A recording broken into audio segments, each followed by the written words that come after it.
Weavers, నేను రజితాని Shri Vaishnav fashions నుంచి just ఒక చిన్న డెలివరీ వీడియో చేద్దామని చేస్తున్నానండి.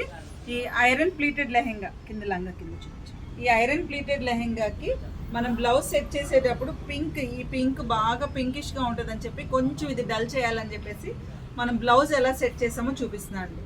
ఈ బ్లౌజ్ మొత్తం మిషన్ ఎంబ్రాయిడరీ మీద చేసామండి. ఈ బ్లౌజ్ మొత్తం మిషన్ ఎంబ్రాయిడరీ మీద చేసాము. చూపించు. ఇది వచ్చేసి చల్లా వర్క్ చేసి ఈ బ్లౌజ్ ఇలా ఫినిషింగ్ ఇచ్చాము. నెక్ కూడా చాలా డిఫరెంట్గా చేసాము. కనపడే సైడ్ అంతా ఇలా వర్క్ ఇచ్చామండి. ఈ సైడ్ వచ్చేసి చాలా సింపుల్ చేసాము. కింద ప్యాచ్ వచ్చేసి ప్లెయిన్గా ఉండకుండా ఎప్పుడు మనం అందరికీ బుట్టాలు ఇస్తాం కదా, బుట్టాలు కాకుండా ఇలా డిజైన్ చేస్తాం. హ్యాండ్ వచ్చేసి ఇలా కట్ వర్క్ ఇచ్చి కట్ వర్క్లో జర్కన్స్ పెట్టి కింద ఇలా ఇచ్చాం. అంటే కొంచెం మగ్గం వర్క్ అపిరెన్స్ వస్తుంది, పిల్లలకి ఇలా బాగుంటుందని చెప్పేసి ఇలా చేసామండి. ఈ లంగా ఓణీ సెట్ కనుక మీకు నచ్చినట్టయితే please like, share and subscribe.